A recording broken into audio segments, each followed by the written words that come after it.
Dadar railway station కిక్కిరిసిపోయే జనాలు. ఓ వ్యక్తి చేతిలో సూట్ కేస్. అనుమానంతో పోలీసులు చెక్ చేయగా అందులో డెడ్ బాడీ. అసలేం జరిగింది? ఆ వ్యక్తి తీసుకెళ్తున్న బ్యాగ్ లో డెడ్ బాడీ ఎందుకుంది? నిందితులెవరు? Let's watch. మహారాష్ట్రలోని దాదర్ రైల్వే స్టేషన్ లో బ్యాగ్ లో మృతదేహం కనిపించడంతో కలకలం రేగింది. ఓ వ్యక్తిని హత్య చేసి రైల్లో సూట్ కేసులో మృతదేహాన్ని తీసుకెళ్తున్న ఇద్దరు నిందితులను ముంబై పోలీసులు అరెస్ట్ చేశారు. Railway protection force, government railway పోలీసులు లగేజీని తనిఖీ చేస్తుండగా బ్యాగ్ అనుమానాస్పదంగా కనిపించింది.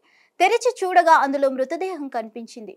విచారణలో పిదుని పోలీస్ స్టేషన్ పరిధిలో హత్య జరిగినట్లు తేలింది. స్నేహితురాలి విషయంలో గొడవపడి హత్య చేసినట్లు పోలీసుల విచారణలో తేలింది. నిందితులు జై ప్రవీణ్ చౌవా, శివాజిత్ సురేంద్ర సింగ్ గా పోలీసులు గుర్తించారు. వీరిద్దరూ శాంతాక్రూజ్ లో నివాసం ఉంటున్నట్లు అర్హద్ అలీ షేక్ ను హత్య చేశారు. హత్యానంతరం మృతదేహాన్ని పారవేసేందుకు నిందితులు ట్యుటారీ ఎక్స్ప్రెస్ రైలు ప్రయాణించాలని ప్లాన్ చేశారని పోలీసులు తెలిపారు. దాదర్ రైల్వే పోలీసులు కేసు నమోదు చేసి రైల్వే స్టేషన్ లో అనుమానితుడిని అదుపులోకి తీసుకున్నారు. మరొకరు పారిపోయినప్పటికీ ఉల్హాస్ నగర్ లో అరెస్ట్ చేశారు. అనుమానితులిద్దరూ చెవిటి మూగవారు. సంకేత భాషను ఉపయోగించి కమ్యూనికేట్ చేస్తారు. దర్యాప్తులో సహాయం కోసం పోలీసులు సంకేత భాష నిపుణుడి సహాయాన్ని తీసుకున్నారు. ఇది హత్యకు గల కారణాలను తెలుసుకోవడంలో సహాయపడింది. మహిళా స్నేహితురాలి విషయంలో ప్రధాన నిందితుడు చౌడా బాధితుడు షేక్ తో గొడవ పడ్డాడు. స్నేహితురాలిని చౌడా తన ఇంట్లో పార్టీకి ఆహ్వానించాడు.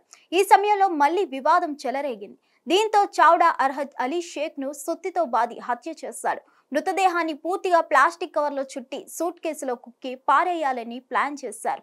ఈ నేపథ్యంలో సూట్ కేసుతో దాదర్ రైల్వే స్టేషన్ కు వచ్చారు. సూట్ కేసుపై అనుమానం వచ్చిన పోలీసులు తెరిచి చూసేసరికి అందులో డెడ్ బాడీ కనిపించింది. పోలీసుల నుంచి తప్పించుకునే ప్రయత్నం చేసిన నిందితులను పట్టుకొని అరెస్ట్ చేసి విచారించగా అసలు విషయం బయటపడింది. మరిన్ని అప్డేట్స్ కోసం stay tune to hit TV. Hit TV app ని డౌన్లోడ్ చేసుకోండి. ఇందులో short news, live news, entertainment movies అన్ని అవైలబుల్ గా ఉన్నాయి. Please download Hit TV app. Hit TV app hit TV app ని ఫ్రీగా డౌన్లోడ్ చేసుకోండి.